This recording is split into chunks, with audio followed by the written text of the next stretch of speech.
Can you believe it's been 13 years since The Walking Dead aired? Now, some people watching this video go, absolutely, because The Walking Dead got really old really quick and I gave up on it. Some people will go, wow, that time's flown.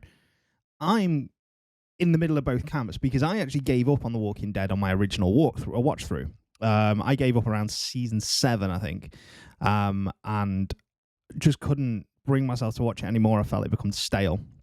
However, I do think that is partially because of a zombie overflow at the time. There was loads of zombie films coming out, there were games, there were TV shows, and I kind of like, I'm not very bothered about it. But what I thought I'd do is, so I'd go back now, Walking Dead is finished out, and I would watch it all from start to end. I give my honest opinion. So in this episode, we're going to review season 1, and even now when I look back at how I felt when it came out, I thought it was such a good piece of television. I'd read the comics when I knew it was getting made to kind of get an idea of what The Walking Dead was about, because I don't think, especially in the United Kingdom and the UK, comics aren't that big of a thing. However, I thought I'd go and I'd have a look to see what The Walking Dead was all about, because I've always been a big horror fan. I've always been a big zombie fan.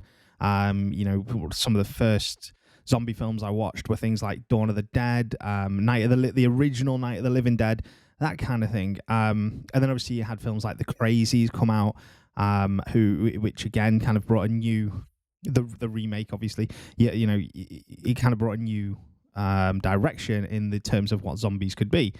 And more recently, we've had The Last of Us be released to TV, which we will be reviewing as well, which again takes the zombie idea in a different direction, the infected in a different, or geeks as they call them in the TV show, in The Walking Dead.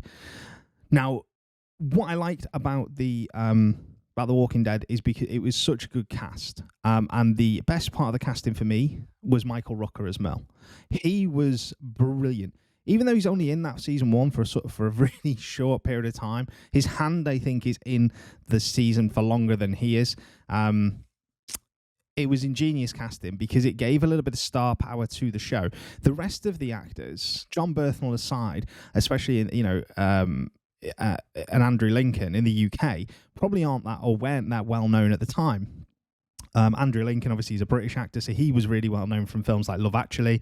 He'd been in a couple of TV shows on Channel 4 and that kind of thing. And John Berthel had been in a few films at this point, so he was kind of known, but again, not a big name. But getting Michael Rooker, who was a successful actor, still is a successful actor, he's been in Marvel since and many other things, was a kind of like a stroke of genius from the producers. The other thing that I liked is that they took it in a different direction to the comics. So in the comics, certain characters don't exist. For example, Daryl isn't in the comics. However, bringing him in as Mel's brother was, again, a nice way of expanding the universe. I think in the written format, it allowed Robert Kirkman to really kind of focus on just keeping it concise and having a small pool of characters, allowed them to keep it quite core and incestuous in the way that it was. However, in a TV show, that doesn't work.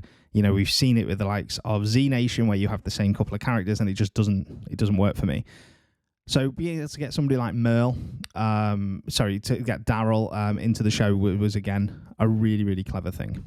Now, obviously, Robert Kirkman did say when the show was being produced that it would deviate massively from the comics, because there are certain things that on paper work and don't work on TV, and certain things that you just can't do. And you do see them later, I think, in the show, things like when we meet the governor.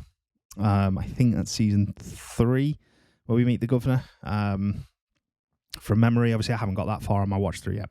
But there are a couple of scenes which really stood out to me in season 1. We are going to try and keep these reviews quite short and precise and to the points, but I do tend to waffle. There are a couple of scenes. There are 2 scenes in particular I absolutely love in season 1. The first scene is when Rick rides into Atlanta on the horse. He rides into Atlanta on a horse and turns the corner into what can only be described as an army of zombies. And the facial expression that he has is so well acted. It's sheer fear. It's the look of, I don't think I'm going to get out of this alive. And sadly the horse doesn't, but he does. And, we go on to tell the story. The second scene that I really like is when the zombies invade the camp. Because I think up until that point, Rick and Glenn had survived getting out of Atlanta covered in zombie guts. Merle, as far as we're aware, had survived. He chopped off his own hand, but he had survived. Nobody had really... There was no sense of danger. However, once the zombies invaded the camp and, you got that sense that nobody in this universe, nobody in this TV show is safe.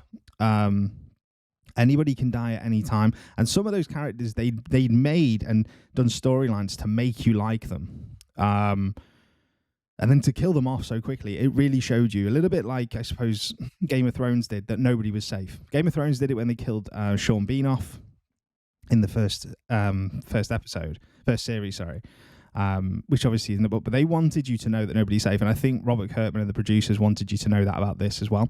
I think later on in the show that changed, but certainly this first season, that is the impression they wanted to give. So they're my two favorite shows, the two favorite scenes. The one that I don't like is the last scene of the CDC when it explodes. Just because I don't think the CGI is very good. I think it could be a lot better. I think it looks... Even back then, I remember thinking it looked bad, but now it hasn't aged well. But it's a small niggle for what was a fantastic season of TV. There's definitely stuff for The Walking Dead to build on, and the fact that now we're expanding this universe, you've got Fear the Walking Dead, and you've got everything else. It kind of tells you what direction they're looking to go in. So yeah, that's my thoughts on season 1 of The Walking Dead when I've revisited it. Obviously, it was only, I think, 6 episodes, so there's not a lot of information to kind of digest. And like I say, we do want to keep these reviews short, 6 to 8 minutes kind of thing. If you've enjoyed it, please hit subscribe and hit that thumbs up button. We'll bring you season 2 as soon as we finish watching it, which could take a couple of days, probably a week or so. But make sure you keep an eye out for the Ant-Man review, which will be dropping tomorrow. I'll see you all soon. Have a good day, guys.